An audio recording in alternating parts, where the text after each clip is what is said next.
My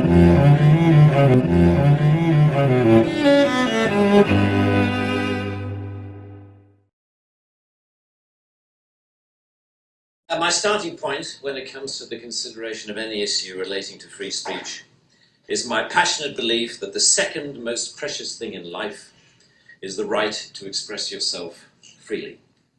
The most precious thing in life, I think, is food in your mouth, and the third most precious is a roof over your head. But a fixture for me in the number 2 slot is free expression, just below the need to sustain life itself. That is because I have enjoyed free expression in this country all my professional life and fully expect to continue to do so.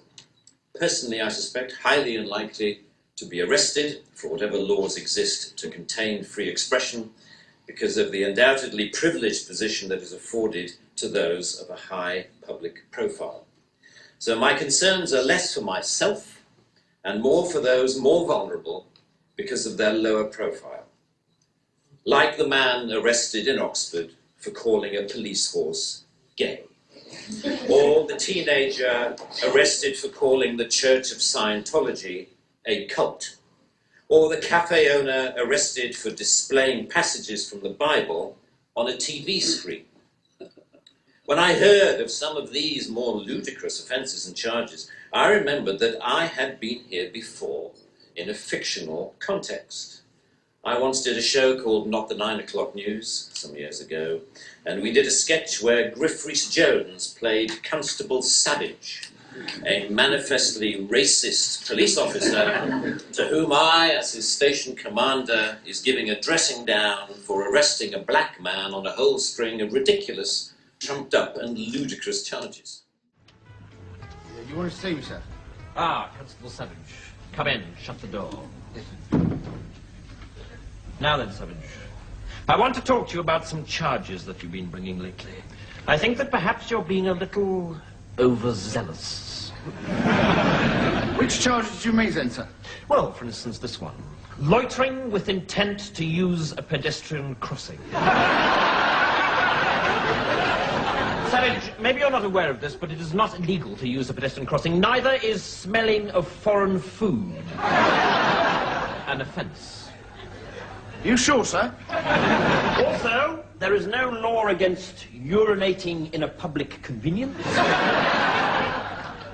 or coughing without due care and attention. If you say so, sir. Yes, I do say so, Savage. Did they teach you anything at training school? Oh, sorry, sir. Some of these cases are just plain stupid. Looking at me in a funny way. Is this some kind of joke, Savage? No, sir. And we have some more here. Walking on the cracks in the pavement. Walking in a loud shirt in a built-up area during the hours of darkness. And walking around with an offensive wife. In short, Savage, in the space of 1 month, you have brought 117 ridiculous, trumped-up and ludicrous charges. Yes, sir. Against the same man. Yes, sir. A Mr. Winston Kodogo of 55 Mercer Road. Yes, sir. Sit down, Savage. Yes, sir.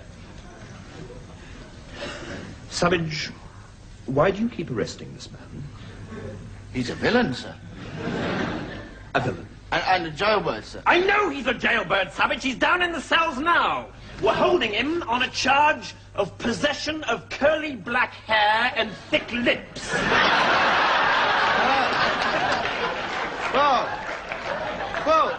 Well, there you are, sir. You arrested him, Savage. Thank you, sir. Savage, would I be correct in assuming that Mr. Kodogo is a coloured gentleman? Well, I can't say I've ever noticed, sir. Stand up, Savage. Savage, you're a bigot. It's officers like you that give the police a bad name. The press love to jump on incidents like this, and the reputation of the force can be permanently tarnished.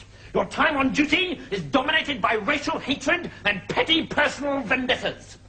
Do you get some kind of perverted gratification from going around stirring up trouble? Yes.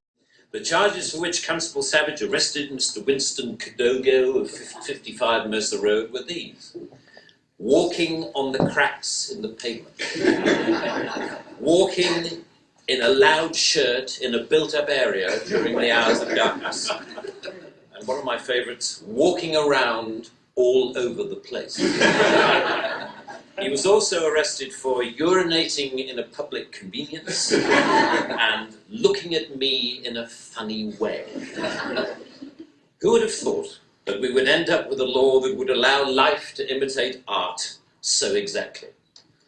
I read somewhere a defender of the status quo claiming that the fact that the gay horse case was dropped after the arrested man refused to pay the fine, and that the Scientology case was also dropped at some point during the court process, was proof that the law was working well, ignoring the fact that the only reason these cases were dropped was because of the publicity that they had attracted. The police sensed that ridicule was just around the corner and withdrew their actions. But what about the thousands of other cases that did not enjoy the oxygen of publicity, that weren't quite ludicrous enough to attract media attention? Even for those actions that were withdrawn, people were arrested, questioned, taken to court, and then released. That is the law working properly. That is censoriousness of the most intimidating kind, guaranteed to have, as Lord Deer says, a chilling effect on free expression and free protest. Parliament's Joint Committee on Human Rights summarised, as you may know, this whole issue very well by saying, while arresting a protester for using threatening or abusive speech may, depending on the circumstances, be a proportionate response, we do not think that language or behaviour that is merely insulting should ever be criminalised in this way. The clear problem with the outlawing of insult is that too many things can be interpreted as such. Criticism is easily construed as insult by certain parties. Ridicule easily construed as insult. Sarcasm, unfavourable comparison, merely stating an alternative point of view to the orthodoxy can be interpreted as insult. And because so many things can be interpreted as insult, it is hardly surprising that so many things have been, as the examples I talked about earlier show. Although the law under discussion has been on the statute book for over 25 years, it is indicative of a culture that has taken hold of the programmes of successive governments, that with the reasonable and well-intentioned ambition to contain obnoxious elements in society, has created a society of an extraordinarily authoritarian and controlling nature. It is what you might call the new intolerance, a new but intense desire to gag uncomfortable voices of dissent.